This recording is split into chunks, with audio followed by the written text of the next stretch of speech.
Hello friends, मैं मंजू श्रीवास्तव अपने channel में आपका हार्दिक स्वागत करती हूँ। फ्रेंड्स, ये जो बल्ब मैं आपको दिखा रही हूँ ये मार्च अप्रैल में तैयार होंगे फूल खिलने के लिए, और इनको अभी लगा रही हूँ मैं।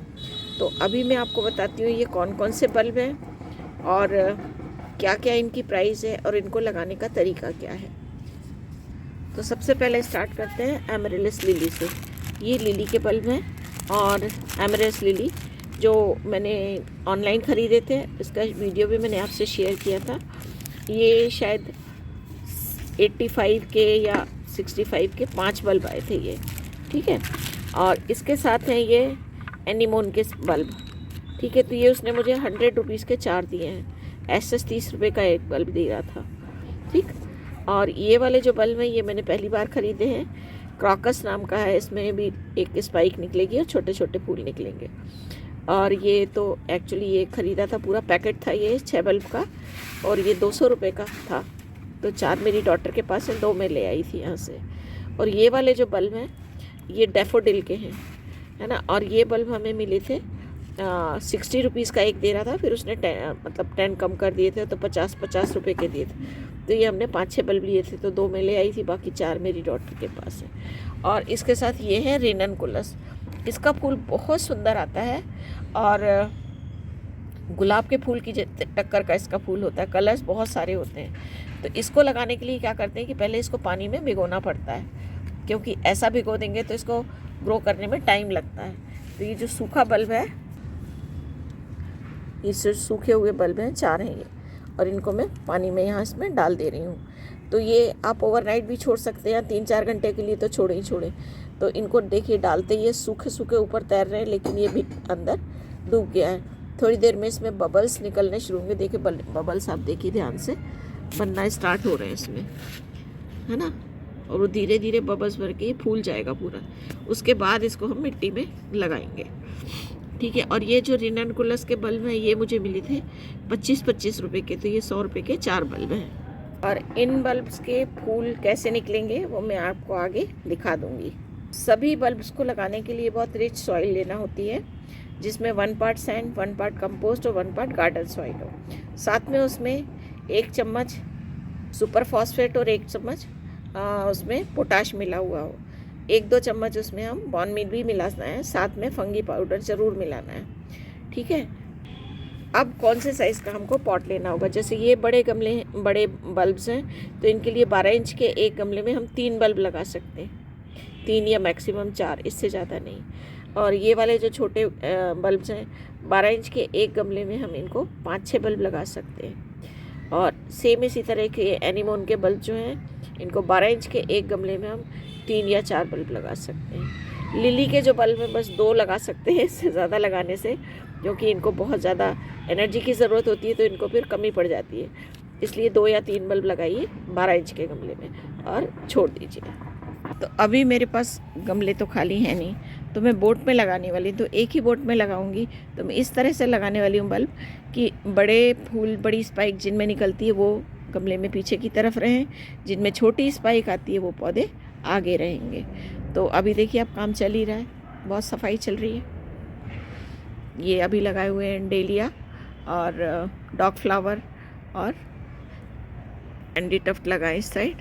तो सबसे पीछे हम लगा रहे हैं लिली के बल्ब्स, क्योंकि लिली की जो एमरेलिस लिली के इसकी स्पाइक काफ़ी ऊंची निकलती है ना। ये पुरानी वाली मेरी एमरेलिस लिली आप देख रहे हैं, इसके पत्ते कितने बड़े।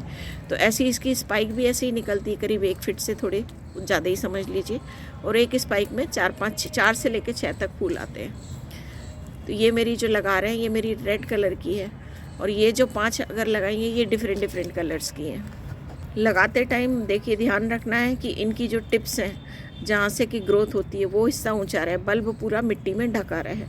अगर बल्ब भी आधा खुला रहेगा तो जब स्पाइक निकलेगी ना तो वो स्पाइक गिरने लगेगी, क्योंकि उसे मिट्टी का बिल्कुल भी सपोर्ट नहीं होगा। तो लगाते टाइम हमें ध्यान रखना है कि टिप उसकी बस ऊपर से निकली रहे थोड़ी सी, और जैसी स्पाइक आती है अगर आपको लगता है ये गिरने लग रही है या आपके एरिया में हवा ज़्यादा चल रही है, तो बिना टाइम वेस्ट किए आप उसमें एक स्टिक लगा दीजिए। ये जितने भी ट्यूबर्स वाले बल्ब वाले फ्लावर्स होते हैं ये साल में एक ही बार आते हैं, लेकिन इतने सुंदर फूल आते हैं कि बिल्कुल दिल भर जाता है इन्हें देखकर। अब ये लगा रहे हैं डैफोडिल के बल्ब, तो आगे जुड़ा हुआ ही लगा रहे हैं, इनको अलग करके नहीं लगा रहे, क्योंकि अगर आएगा तो फूल दोनों में से आ जाएगा। अलग अलग करने से फिर वो चक्कर होगा कि शौक में आ जाता है ना बल्ब भी।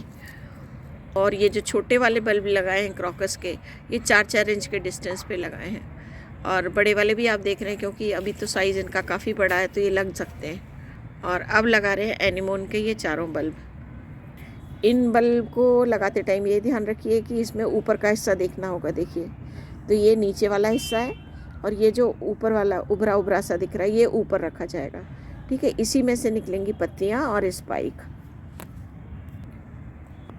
क्योंकि बल्ब छोटे हैं, इनको ज़्यादा गहराई में नहीं लगाना है और बस मिट्टी से कवर कर देना है। तो अभी मैं पानी डाल नहीं रही हूँ, क्योंकि हमारी मिट्टी आप देख ही रहे हैं ऑलरेडी काफ़ी ज़्यादा गीली है। और अब नेक्स्ट वाटर इनमें हम तभी करेंगे जब ये ऊपर की मिट्टी सूखने लगेगी। और एवरी 15 डेज़ पे इनमें हमें फर्टिलाइज़र देना होगा और इनको फुल सनलाइट में रखना है। अभी रिननकुलस के बल्ब मैं आपको 1-2 घंटे बाद जब उसकी शूट करती हूँ फिर दिखाती हूँ। तो फ्रेंड्स, ये आज ये सेकेंड डे है, मतलब 24 आवर्स से थोड़ा ज़्यादा ही समझिए, और 2-3 घंटे ज़्यादा।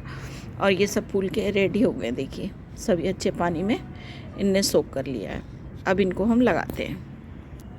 फ्रेंड्स, ये ग्रो बैग में मेरी वो लगी हुई है गार्लिक वाइन, और अभी इसे शिफ्ट किया है तो इसी में ही है, काफ़ी बड़ा है, ये देख रहे हैं आप। तो इसी में मैंने फूल किए और इसको लगा रही हूँ। तो इनको हम पूरा मतलब मिट्टी यहाँ तक कर देंगे ऊपर। ये देखिए, सीधा लगाना है इसको, इसे मिट्टी से कवर कर दिया। ये कांटे वाले हिस्से ऊपर रहेंगे और ये जो जॉइंट वाला हिस्सा है नीचे रहेगा।